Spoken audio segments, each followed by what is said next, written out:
Before I pray, I want to look at one of the verses of that song. And that particular word touched my heart. Only tàgbàtèwé ké òsánà kí ìjìyà rẹ̀ tó dé. Don't sing it. I want you to listen to that. Ṣebí wọ́n ti ń ṣẹ̀yàn kan, èmi ń ṣẹ̀yàn.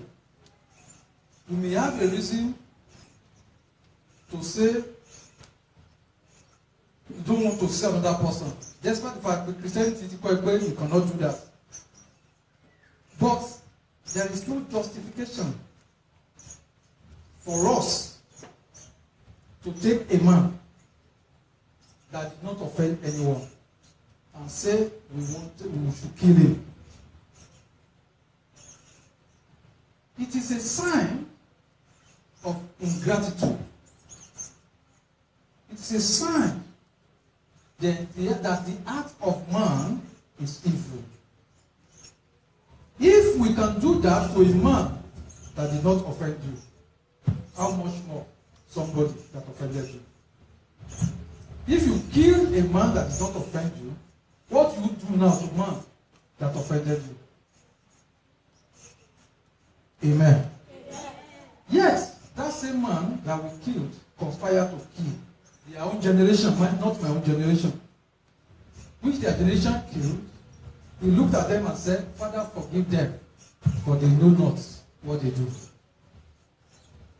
That particular song touched my heart as we were singing it. Tàgbàtèwé ké òsánà kí ìjìyà rẹ̀ tó dé. A punishment that ought not to have happened. However, that thing must happen for us to have freedom. We deliberately, listen to that before I pray. We deliberately conspired against a man that did not offend us. Yet, we thought that we have done wickedly to him, but our wickedness to him was what gave us freedom. How do you reconcile that? A man is fighting for your cause. Yes, you are abusing him. That is the meaning. A man sleep not because of you, yet you are talking bad of him. A man looks at your position and says, I don't want this position for you. Yes, you conspired with other evil people to say that same man, you must pull him down. Yes, you're pulling him down. It's giving you success through divine blessing of God. He knew that you were wicked to him, yet he kept on believing that he must save you. Amen. Amen. I want you to listen to that. Ó fìyà jẹ, bẹ́ẹ̀ ni ìtorí tiẹ̀ ló ti tún fìyà jẹ. Kì í ṣe torí ti ara ẹ̀. He left his glory to serve, to come down, to help you. Yeah, that glory. Oh, you wickedly said, fi olè ilẹ̀ kó máa ń lọ. But the man that did nothing, torí pé you were envious of his glory, òní kẹ́ ẹ pa. Yes, pípa tẹ́ ẹ pa ló fún yín ní freedom. How do you reconcile it? Why must you be so wicked to say that he who helps you is the one that you want to pull down? Why must you be so wicked to say, I will conspire against that person that God has used for me? Why must you be so wicked to say the person that feeds you is the one you are going to poison his children? How can you be so wicked? What is that in your heart that makes you to say, ní parí ìjà láyé àfọ̀run? What is so terrible in your heart that you don't know that you can sleep and dream and never wake up? What is that thing that is making you to behave like those fathers in the time of Jesus Christ, to say that you must destroy him? Tàgbàtèkéwé ké òsánà kí kí ìjìyà rẹ̀ tó dé. Do you really analyze it? Did you bother yourself to analyze it?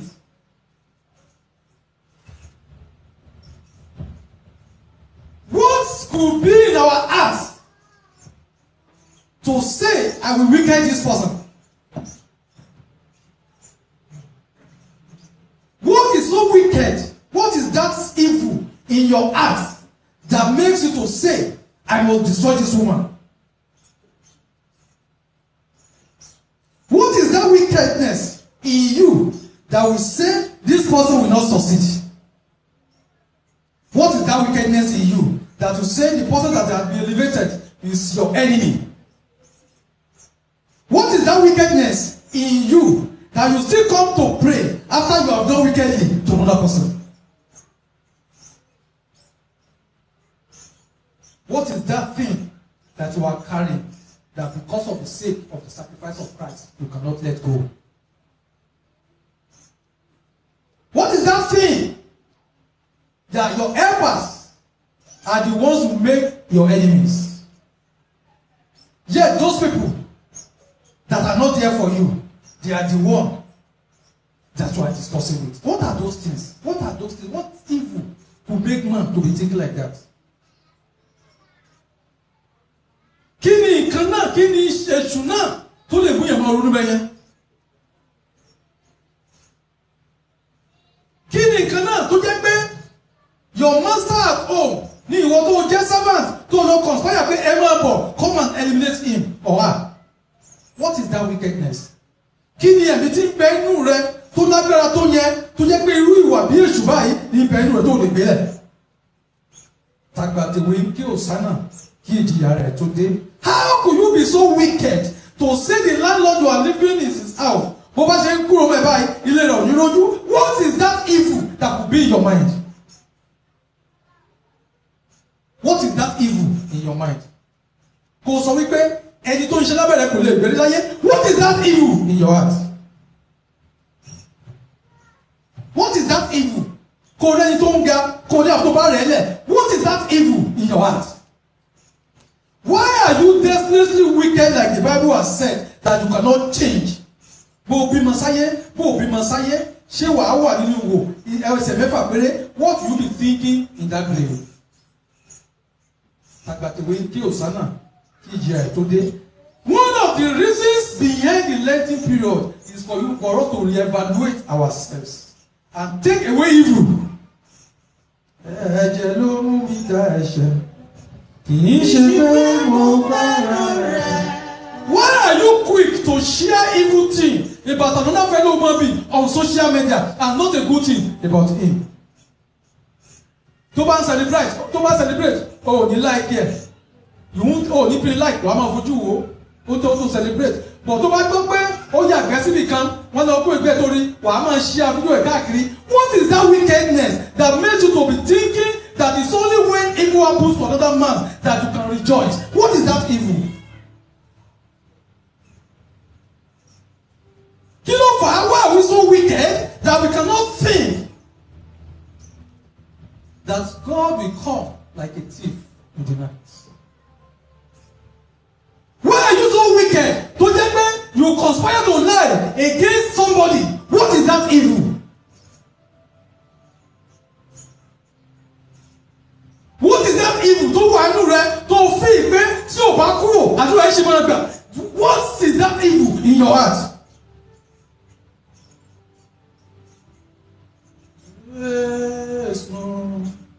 Ìmọ̀ràn ló lè gbà mí, máa jẹ́ ìpadà lọ́dọ̀ rẹ̀. Ìwọ tí ó gbàgbọ́, ìyà púpọ̀ ń bẹ níbẹ̀, èṣù lè yókùdé, màmí kan sọ fún wa, ṣe rántí Jóòbù pẹ̀lú ìgbàgbọ́ ó yege. This is the time for us to think. This is the time for us to realize there is a limited time for us on earth. Ilé mẹ́wàá tó ní is not a ticket for salvation. Oye ọmọ tó bí ọjà tó ní ọkọ tó ní it's never a ticket to your salvation. As a matter of fact, gbogbo ohun tó ní wàá fún wọn lè lọ ni. Let us change our wicked ways. Let us pray. And our Father and our God, we appreciate you for today. We thank you because you are our God. Father, let your name be glorified in the name of Jesus. Amen. And let the word of my mouth and the meditation of your people be acceptable to your sight. Oh Lord, my strength. And for our Redeemer. Thank you, Ajoku. Our topic today is the relevance of 40 sacrificial days and Palm Sunday. And our Bible text will be taken from Luke chapter 19, verses 29 to 40. The relevance of 40 sacrificial days and Palm Sunday. And somebody could be asking me, why did I qualify 40 days? Yes, why did I qualify it with sacrifice? And you could be asking yourself too, why are we fasting? Amen. And I want us to firstly look at Luke chapter 22, verse 19. I want somebody to read for me.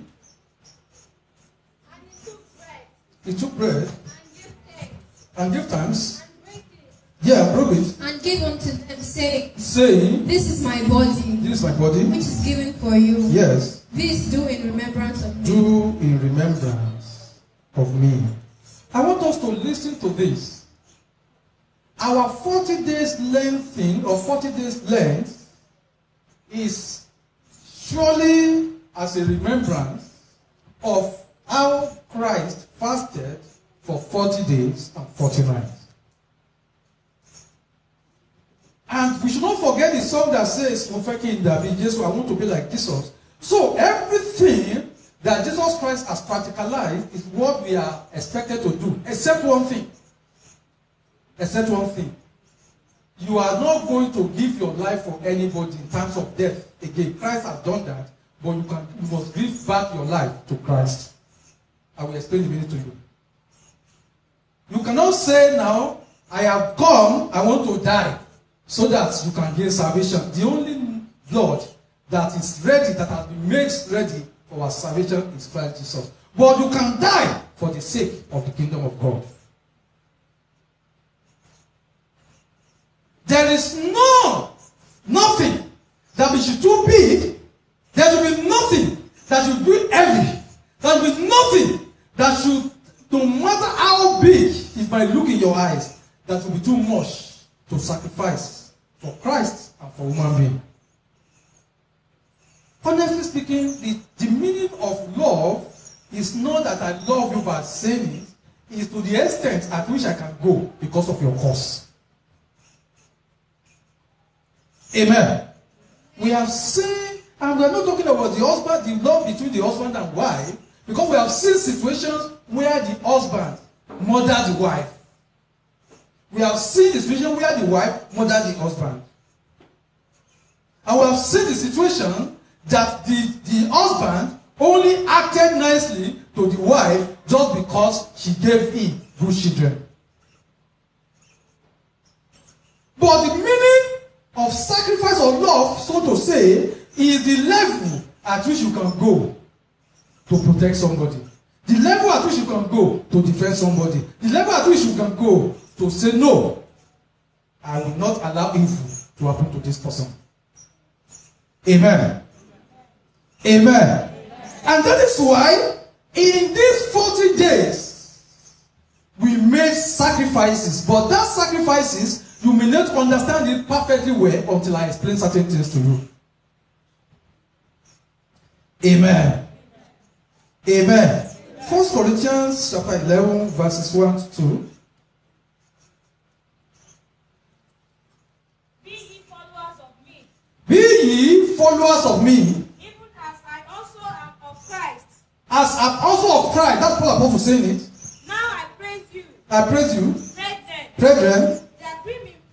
You remember me in all things. Yes. And keep the ordinances as I deliver them to you. Consider, please. The ordinances of God, those things that God has told us to do. And one of those things is for us to do things that God did, which was 40 days Lent.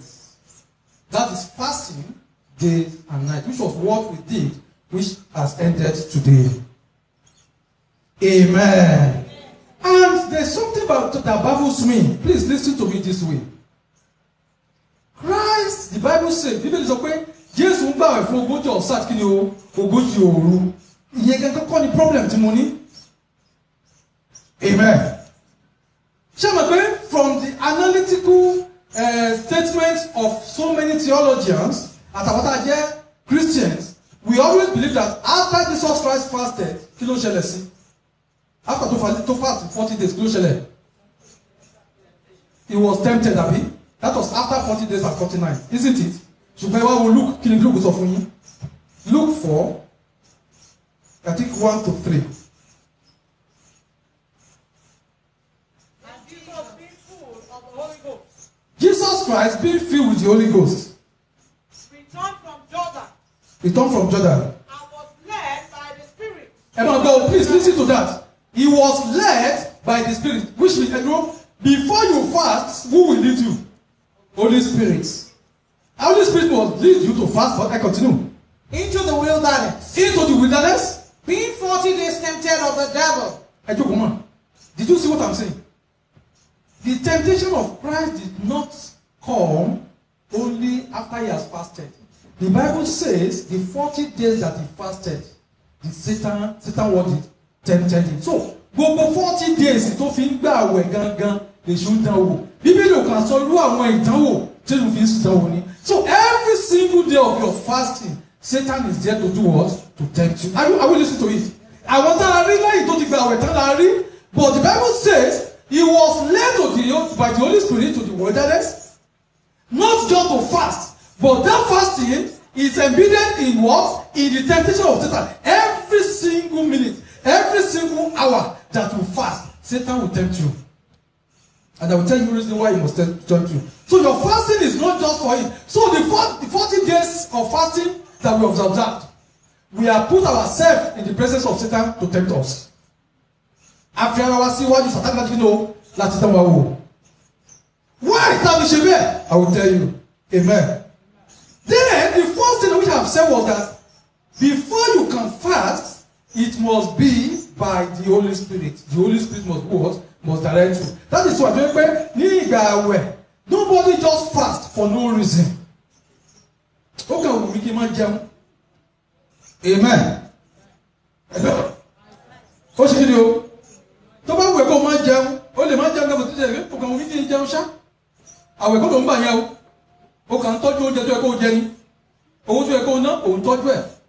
But fasting is something that is for a purpose, and the primary purpose of that is that you are making yourself available for Satan to do what? To tempt you. That is number one reason. Amen. It looks funny, isn't it? But that is the truth. And why did I say that?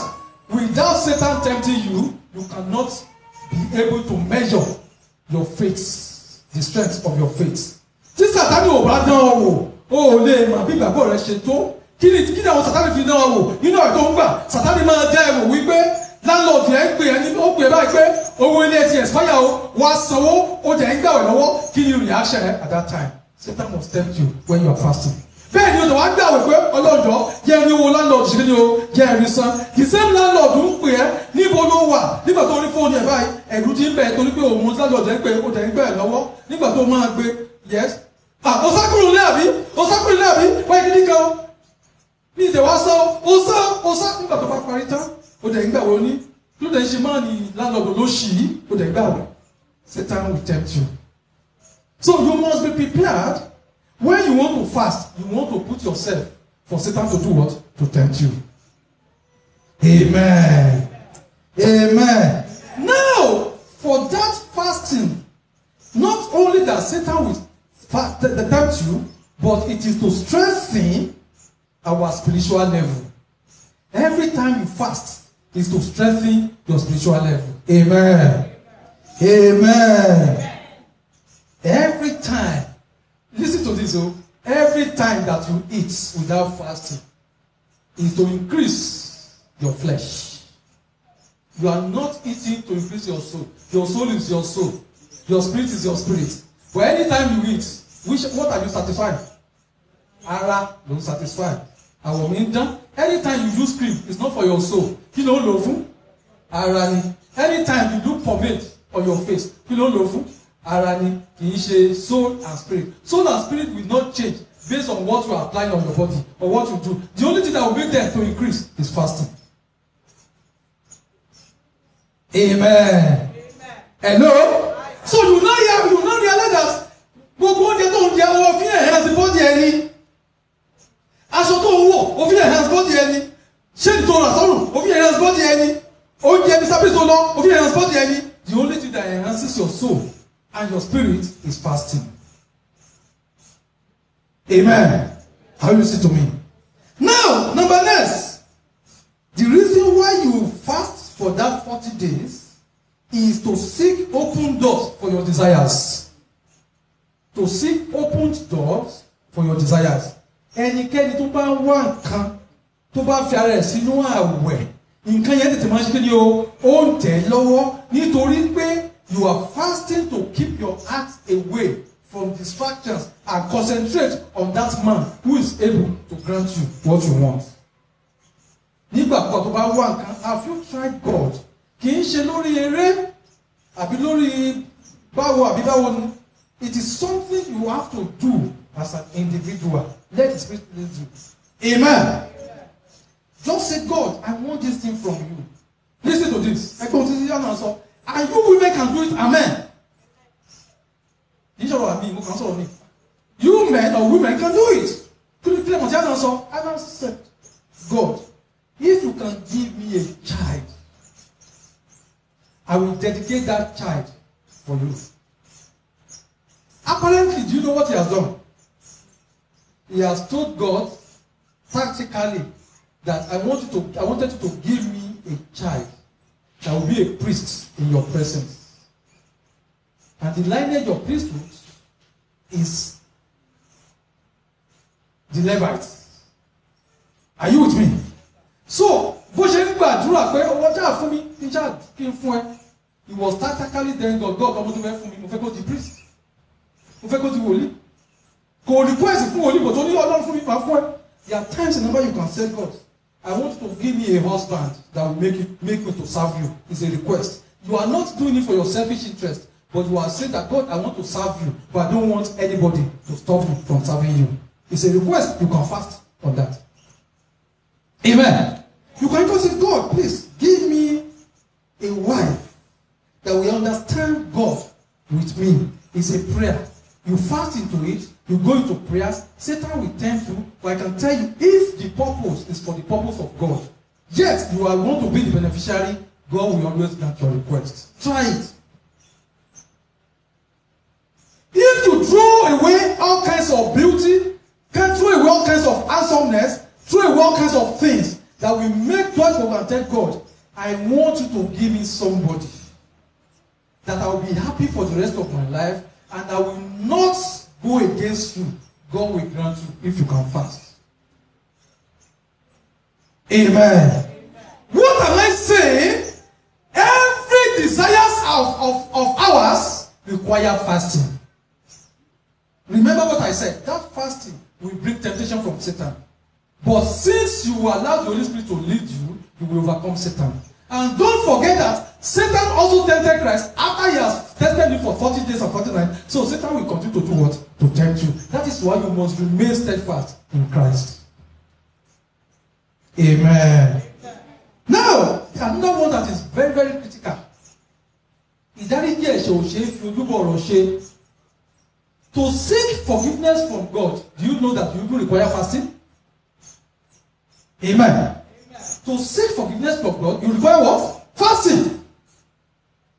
So, these and many more are the diverse reasons why you do what? Why you must fast. And you know the first thing I mentioned. What did I mention? I said for Satan to do what? To tempt you. If Satan do not tempt you, your faith is not challenged. And your faith must be challenged for you to know whether you still stand in Christ. That was exactly what happened to Aaron when Moses went to mountain to collect the 10 commandments of God. He left the people of Israel, the Jews, with Aaron. Kí ló ṣẹlẹ̀? Wọ́n kàn dán Aaron wò.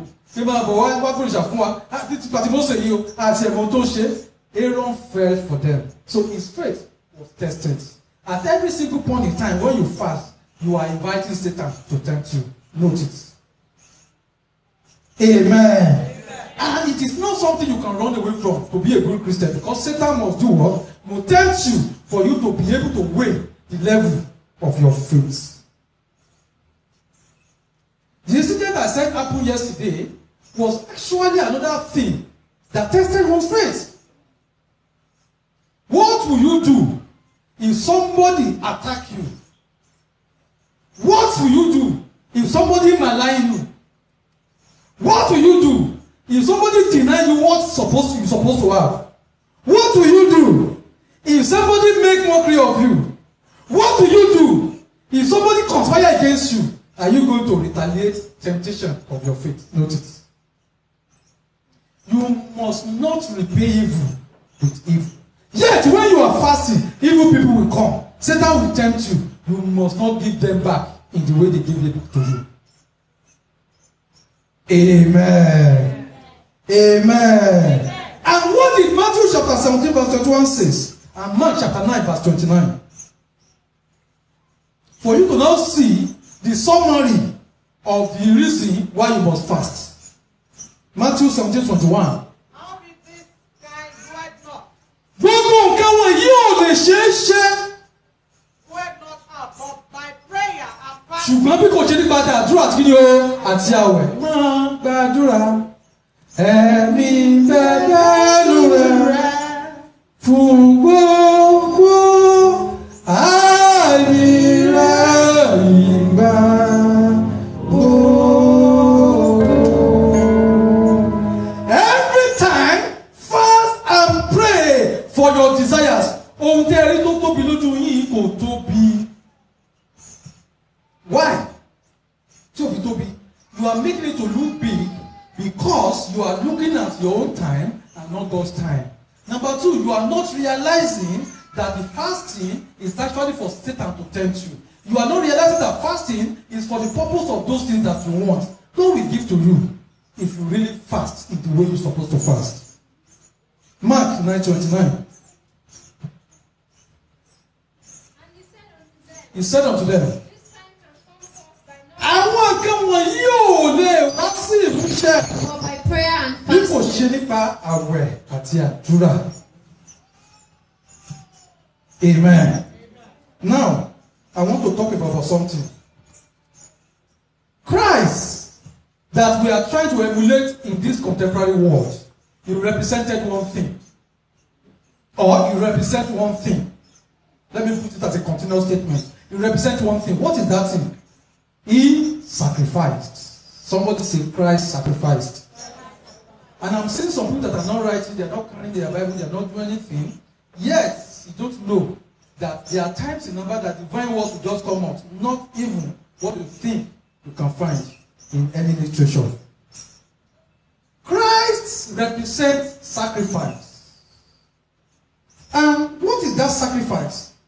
Listen to me. Sacrifice is what is referred to is the denial of oneself of bodily need.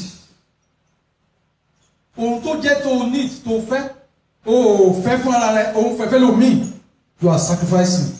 But listen to this. However, listen. For the spirit field, it is needed for spiritual growth. What did I say? Ẹni tó bá fẹ́ dàgbà nú ẹ̀mí tí ò bá gbààwẹ̀ kò lè dàgbà. Amen. So at every point in time, don't have time for talkative. Don't have time for backbiters. Don't have time for people to sọ pé àwọn kan ṣe báyìí ṣe. Don't have time for people to jẹ́ pé every time ẹjọ́ lè ní ẹjọ́ la but have time for the people that can inspire you. I told somebody within the week, I said, focus on people that inspire you, not people that make you angry. Note it. Focus on people that what? Inspire you, not the people that make you angry. Because people will always make you angry, but inspiration will always be there if you focus on it. Amen. So, any that you require spiritual growth, what are you supposed to do? You must fast. That is what I'm saying. So, kì í ṣe pé wọ́n deny ara ẹnìkan. You see, sacrifice at times you may be thinking you are doing for other people. You are actually doing for them. Kò sí retí o ṣe fẹ́ lò mí tí ó ń gbé o. Christ himself that sacrifice, you think Christ did not get glory. Christ eventually got his glory, and I pray for somebody here today. You will not fast in vain. In the name of Jesus. Do you know that it's not every sacrifices that you do to others, you do it for yourself? Amen. Gbogbo owó ọrẹ tó o bá dá, gbogbo owó ìdámẹ́wàá tó o bá dá, gbogbo àánú tó o ṣe fún yàn, kì í ṣe àwọn ló ṣe fún. In physical, àwọn ló ṣe fún, but in spirit, ara rẹ ló ṣe fún. Every single thing, good thing you do for others, you are actually doing for yourself. Don't forget. Amen. Amen.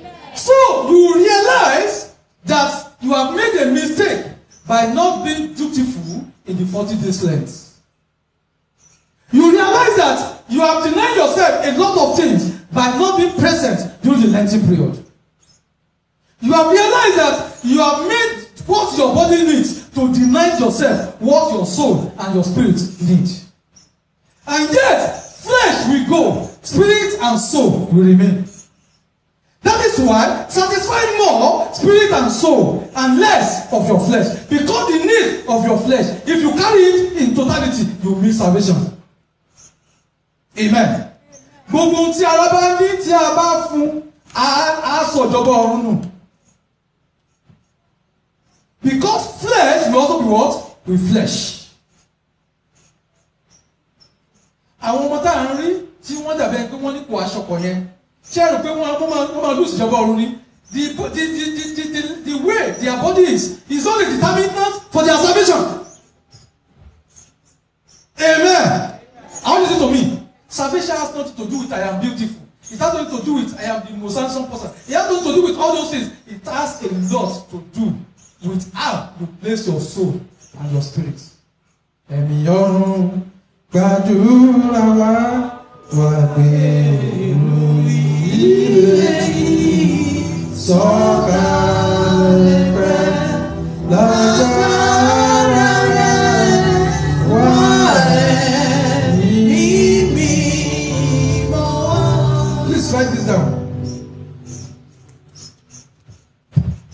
Christ was to enter synagogue. We had a lot of sacrifices apart from Christ on that day, which I'm going to analyze for you today. That was why you saw me pray for people that got the palm leaves yesterday, this morning, for us to use. That's a sacrifice. While you stay at home, you did not think about it. They did not sleep. They were thinking we needed a palm leaves in the church today for Palm Sunday. Sacrifice. Sacrifice. Sacrifice. Anytime that you become angry by not doing things for God, you are actually losing the reward of sacrifice. You are not doing it against anybody. You are losing the reward of what? Of sacrifice. Because there's always divine reward for every sacrifice that you make. Amen. 2 disciples, Christ sent them. Hello, see later. How many times have you been told by your boss? No, don't let me go into the secular world. By your leaders, I'm talking of spirituality now. By your leader, go and do this. Okay? Oh, le change. Oh, then it's all pẹ̀lú ìbínú wa kan ni. That's all the time you only convenient. Any time that what you want to do is convenient for you, there's no reward in it. Note it. Everything that you do with inconveniences is what brings reward. Anything you do when it is convenient is no longer a reward. Amen. You are not getting it. Ohun tí ènìyàn ò ṣe nígbà tí kò ní lára kì í fún yàn ní reward. Èrè. But what brings reward is actually what you do out of your inconveniences. Don't forget. Let me tell you this. Anna said, God problem tó kọ́kọ́ ní the first problem he had was that Penina ń fi ṣe ẹ̀yẹ. Olórí ẹni Penina ń fi ẹ̀nà wọ́n ní ọ̀dà níjọ́sí. Wọ́n rán mọ̀ mí níṣẹ́ ò lọ bí ti ẹ o. Àwọn obìnrin yẹn lágbára bí ọmọ ẹlòmíì bá tó bá rán ọmọ wọn ṣe lẹ́ẹ̀kíní lẹ́ẹ̀kejì ó máa ti ọmọ ìmọ̀lẹ́ ní àwọn obìnrin. Amen. A ṣe kí ni o? Ẹ jọ màmá ọmọ yín kọ́. Ó bí sí ìdúró ní ọmọdé ẹ̀gbọ́n. Amen. Hello. Àníná ń fi ẹ̀nà ṣẹ́ láyà níjọ́sí. Máa rọ́mọ̀ mi níṣẹ́ òun lọ bí ti ẹ o. Ìgbẹ̀yìn ẹ̀nà dọ́lọ́mọ́ o. Kò sẹ́ni tó lọ́rùn pàdé. Àìsí kò ní òótọ́. And I will pay out of that pain. What do I do? Let me do something that will be inconvenient to me. Okay, what I will do? God, just give me this child. I will give it to you. Ẹni tó ń wọ́n ma tí ó jẹ́ pé ọ̀rọ̀ ẹlòmíì ó fẹ́ ránṣẹ́ wọn àgbà. Ẹ rántí ti Jacob náà. Ti Leah àti Rákẹ́lì àbẹ́kọ̀. Ó ṣẹlẹ̀ sí wọn náà. So ó wá ní kó mọ̀ ọ̀rọ̀ ó ní ó wá fọwọ́ ṣe ẹ̀yẹ́. Á ní àwọn òtókè. Ó jẹ́ ẹni ọmọ ẹni iṣẹ́ ọmọ ẹni iṣẹ́. Okay, tell me about me, mama. And she go on open. Let me put this across to God. Just give me this child. When you give me this child, I will give it to you. At least social will record. But God looked at her. You know that thereafter, after Samuel, God gave him other children. That is why there is what we get greater reward for little sacrifice that you make. Don't forget. Every sacrifice you make, there's greater reward for you. Amen. Mind you, it must be convenient to you. Inconveniences bring greater reward. Tó bá ti convenient fún ẹ, torí pé o fẹ́ gba ọ̀nà àjà. Ẹjẹ́ lọ kejì lájà, ó ti ẹ̀dá ọ̀nà ìbẹ̀lẹ̀ mò ń gbà lọ. That is not a sacrifice. Torí pé o ṣe kí ni o convenient fún ẹ. Amen. So you might be thinking people were getting a reward. You will not get the reward they get because some people out of their way they have to do it. But you, because it is your way, you did it. Yàtọ̀ wà bẹ́ẹ̀. Amen. Ẹni tí wọ́n ń bẹ̀ kó tó ṣiṣẹ́ fọlọ́run ó yàtọ̀ sí ẹni tó fún ara ẹ̀ ní ìgboyà pé màá ṣe there are two different things. Ẹ̀yin méjì jọ ṣe ṣùgbọ́n ìkànnì reward fún lọ. When you are forced to work for God, there is no reward. But when you encourage yourself to do that, it's a must. There is a reward. That is why you must differentiate between sacrifice and sacrifice. Sacrifice that is not convenient, that is not inconvenient to you, is not a sacrifice. You can out of billions, so 1 million left. Yes, somebody out of 1,000. That's a greater sacrifice. You see how big is the money, but the mindset to the sacrifice. Amen. Listen to this. Sacrifices we make for others, we always return back to us divinely. Sacrifice that we make for ourselves are to enhance our relationship with God for timely intervention on our matters. Amen. Listen to that two disciples. In verse 29 and 32, come and look at what they made. If I were to send you on that errand, will you go? Let us read this. It came to pass. It came to pass. When he was come, yes, nigh to Bethphage and Bethphage, yes, Bethphage, yes, and Bethany, yes, at the month called the month of Olives, yes. He sent two of his disciples. He sent two, listen to you. He sent two of the disciples, yes, saying, go ye into the village over against you, in the which at your entering, yes, ye shall find a coat tied, whereon yet never man sat. Loose him and bring him hither. Kò ní tẹ́ bá délé yẹ o, ẹ kànlẹ̀kùn, kò nílé, ta ló wà nílé o, ẹ jọ̀ọ́, ọmọ kẹ́tẹ́kẹ́tẹ́ ẹ̀yà ní ìdí ẹ̀ o, kò bèrè lọ́wọ́ ilé tí ló sọ. Ó ní tẹ́ bá débẹ̀, ó ní ká ẹ ṣe kí ni o, ó ní ká ẹ tú, yes. And if any man asks you, yes, why do ye lose him? Yes. Thou shalt ye say unto him, yes, because the Lord had need of him. Ẹ jókòó. The first sacrifice they made was not the coat they brought, was the fact that they took a step when they know the danger that bí wọ́n bá ń tú ẹnìkan lè pariwo lè mọ́ lórí abẹ́bàbẹ́kọ̀. What are you saying? Kó o mú kọ́kọ́rọ́ ní ìsìn kó kàn débẹ̀ kó o rí ilé tó ní pásítọ̀ ní tẹ́ bá ti dé ilé number 2 Adéyẹmí street ẹ̀rí mọ́tò kan tó park síbẹ̀ kọ́kọ́rọ́ wà lẹ́nu ẹ̀ ẹ tiẹ̀ gbọ́ Adéyẹmí street ló jìnnà mọ́tò Daniel ọ̀ ti àpọ̀sọ̀ Ọ̀páṣọlá ọ̀làdùn àti ẹ̀bá ti débẹ̀ ẹ̀bá ti kọ́kọ́ kàkí mọ́lẹ̀ kó máa gbé bọ̀ kó wá ní tàbí yẹn kó o tún béèrè lọ́wọ́ ẹ̀ kí ni wàá pè ó lè àwọn gbọ̀rọ̀ mi tẹ́lẹ̀ rẹ̀ kẹ́lẹ́ wọ́n ti máa ń táyà àti petrol. Amen. Hello. Look at the level of that sacrifice because anything could have happened to those two people. But they believe that whatever God asked them to do, I shall what? I shall do it. Listen to this. Part of the sacrifice that we elevate through that whatever God says you should do what? Do it. And you must inconvenience yourself to get to the next level. Write it down. Amen. You must do what? You must inconvenience yourself to get to the next level. Anybody mú ṣọ́ọ̀ṣì sí abẹ́ ilé wọn kì í born again. Sẹ́gbẹ̀ẹ́ ilé jàre. Hello? Anybody mú ṣọ́ọ̀ṣì sẹ́gbẹ̀ẹ́ ilé àwọn gẹ́gẹ́ ló máa ń lè dé ṣọ́ọ̀ṣì. Do you know some people? Somebody came to drop something this morning. In mainland, the person got to this church at exactly 6 o'clock. Amen. Hello? Hello? You see, when you do not understand inconveniences, or you don't apply inconveniences, you realize that certain things will not just work. You must inconvenience yourself for you to get to the next level. Amen. Number next. Nígbà tí wọ́n mú dé verse 33 to verse 33 and 34. And as they were losing the Bí wọ́n ṣe ń tú ọmọ kẹ́tẹ́kẹ́tẹ́ yẹn. The owners thereof said unto them. Ẹni tó ní wá sọ fún wọn. Why lose ye the goat? Kí ni tẹ́bí tú? And they said. The Lord had need of him. Olúwa ní fi ṣe. Hello? Hello? Listen to this. Ẹni tó ní nǹkan tí wọ́n béèrè lọ́wọ́ ẹ̀kọ́ tó gba. Wọ́n wá náà fẹ́fẹ́. Ó wá ní Olúwa ní fi ṣe. Nígbà tó gbọ́ ọ̀rọ̀ Olúwa kí ló sọ? Ẹ máa mú lọ. Anytime you are asked to do something for God, don't ever say no.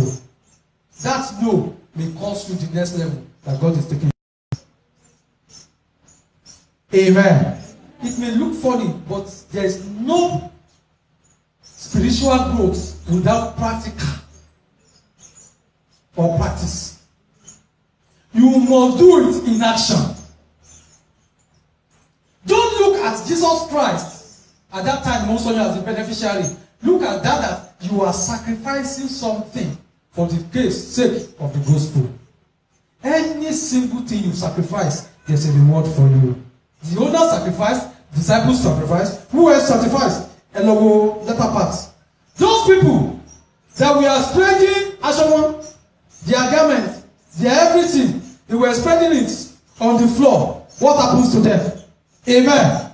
What happens to them? They sacrificed.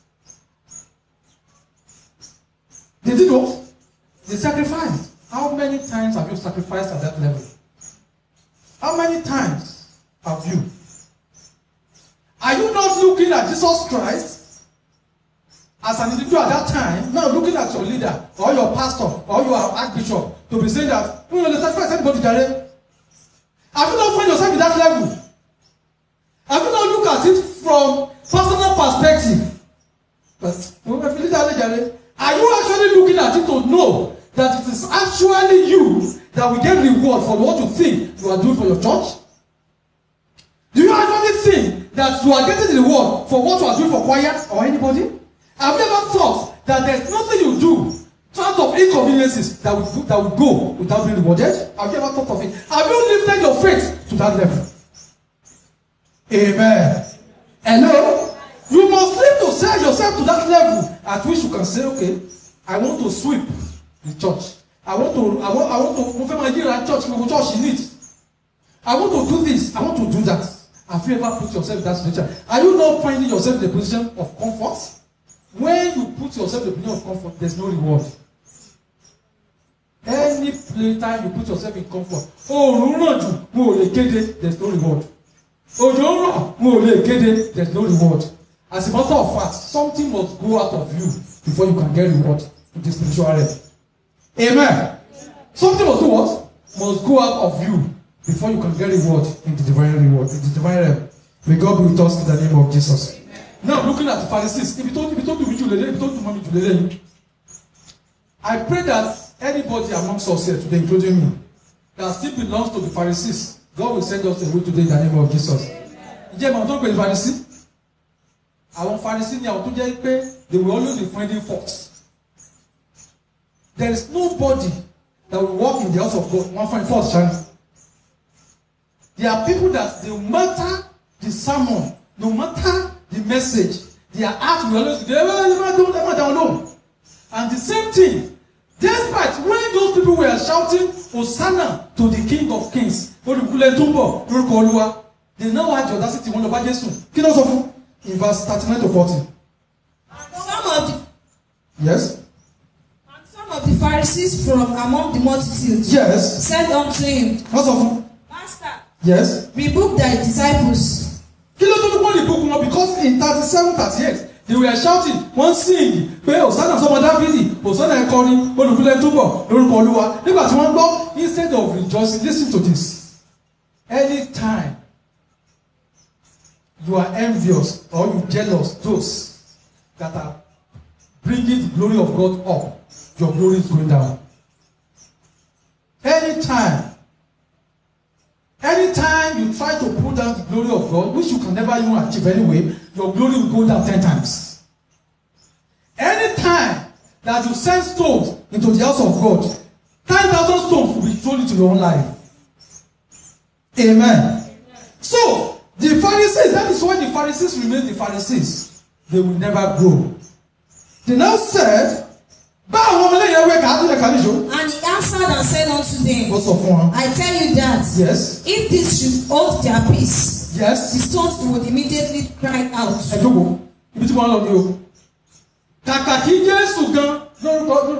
pray that some people will not sleep in the name of Jesus. Ó yẹ kí Jésù ń dáhùn Farisí yẹn lónìí. Pé àwọn ẹlẹ́ni wọ́n jàre ẹ̀kọ́ sọ pé kí ló tẹ̀ ń ṣe yín náà ẹ̀yin ọmọ nǹkan kò kọjú sí àwọn fọdọ́wọ́ sọ fún àwọn Farisí. Ó ní ṣe eré àwọn tó ti ẹ̀ praise mi, àwọn tó ń sing the praises Hosanna yìí. Bí wọ́n bá pa ẹni wọn mọ́, òye ògbé kí ni o, òkúta di ìyẹn mi pé nobody is indispensable. You cannot say you are too relevant in the house of God. Pé kò sẹ́ni tó dàbí ẹ, ọjọ́ tó o bá ti kúrò mẹ́wàá ń bọ̀ wá replace ẹ. There is nobody. No matter the money you are, no matter the level of your wealth, no matter how important you are at that time, ọjọ́ tó o bá ti yẹsẹ̀, your position ti o ti lọ yẹn, somebody else want to take your position. Tó o bá believe, lọ bèrè lọ́wọ́ Ayaba Vashti. Anything you are asked to do in the house of God, ṣé ọjọ́ tó o bá ti dìtẹ̀ níwájú Ọlọ́run, ipò rẹ̀ ṣòfò, somebody else tí o ti ẹ̀sẹ̀ tó ẹ is coming to take your position. That is what Christ said. Ó wá sọ fún un pé ẹ̀yin Farisí kí lẹ̀ ń sọ ṣé ẹni àwọn tẹ̀tì ẹ̀wọ̀n wọ̀nyí tí wọ́n tiẹ̀ tí wọ́n wà valuable tí wọ́n rò kó valuable rí they remain valuable if they remain with God. Immediately they said they are no longer doing, someone else will do what? Jésù tó pé nǹkan ó lè òkúta kí ni ó á dìde mo gbàdúrà fún ọ tó ṣàmì òkúta òní rọ́ọ̀kù ẹ̀. There is nobody that lives your life that your life will not be better. Note it.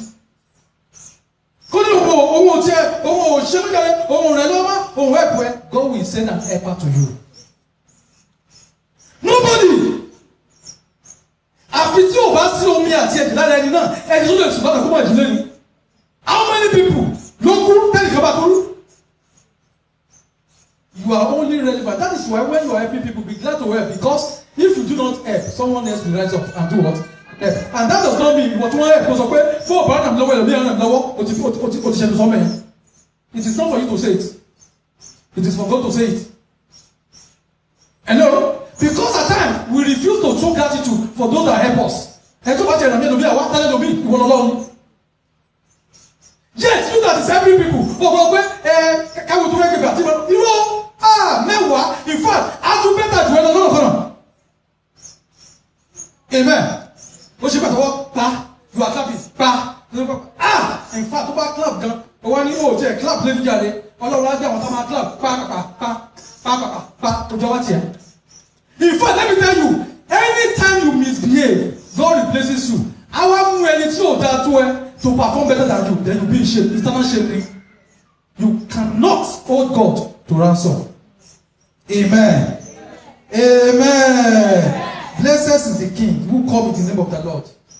Peace in heaven and glory in the highest. Listen to this. You can't put down God's work and expect growth in your life.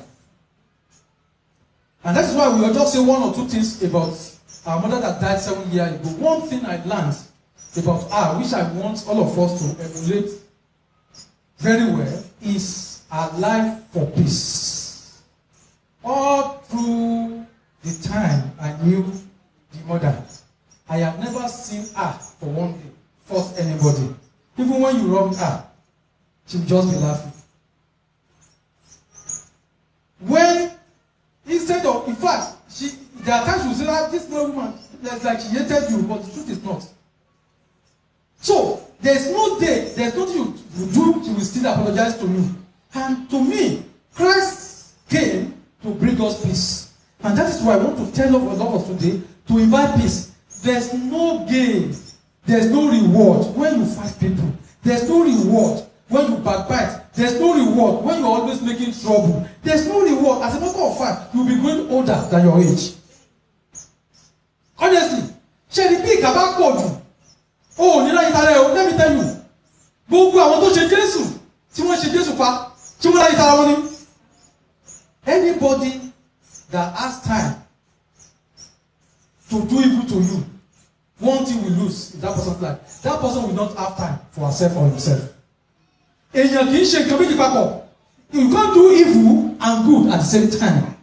So, I read from somewhere that if somebody is selling your name in a bad way, even thank the person, because the person that is selling your name with a bad name will not have time of good things about himself or herself. Ìdí ẹ̀ ni wípé o ò lè máa ro bí kó tún máa ro rere. That is why the best way to fight such a person is to ignore. You must always think of things positive. You must be thinking of sacrifice. You must be thinking of sacrifice. No sacrifice must be too big or too much for you. Every time, remember to sacrifice. Every time, every sacrifice you make, just know that you are doing it for yourself.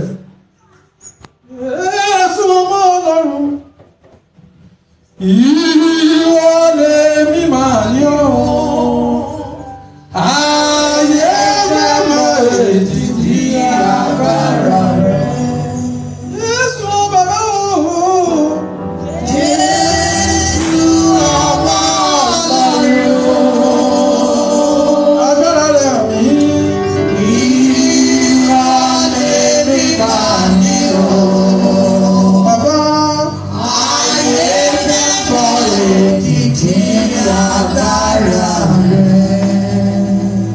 Ṣògo rẹ tá ayé mà nínú bàbá ọ̀rọ̀ ayé mà sí mi o. Ẹ̀rù bà mí ayé burú o. Àyà ń fò mí ènìyàn ò súnmọ́ bàbá o. Ṣògo rẹ tá ayé mà nínú bàbá ọ̀rọ̀ ayé mà sí mi o. Àrùjá o.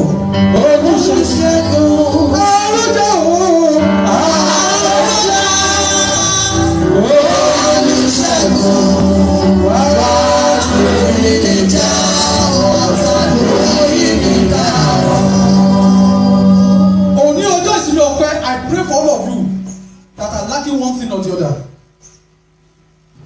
Àwọn tó ti ṣe ọ̀rọ̀ gbogbo fún ìgbésí ayé rẹ. I pray for you to be as a prophet of God. Because of the sacrifice of Jesus Christ, I pray for you today.